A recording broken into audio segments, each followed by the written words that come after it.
So today I'll be showing you how to install SeaMonkey browser on Mac using Brew. So let's get into it. So to start with, you will need Brew installed, and I have a guide on my website on how to do that. Links in the description. But provided you have Brew and Cask installed, you can put in Brew, Cask, install, SeaMonkey,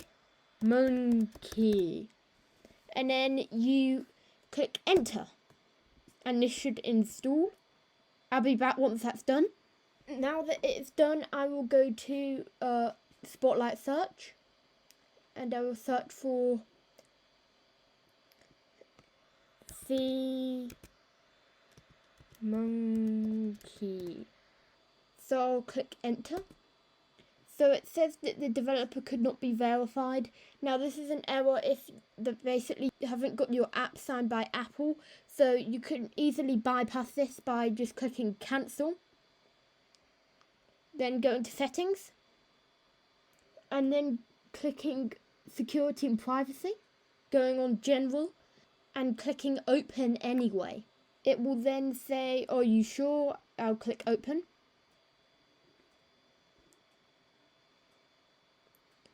And it's loaded up. So there we are. So anyway, thank you for watching today's video. I hope this helped you install SeaMonkey browser. If you enjoyed today's video, like and subscribe and share. And don't forget to hit that notification bell when you subscribe so you never miss a video. And goodbye.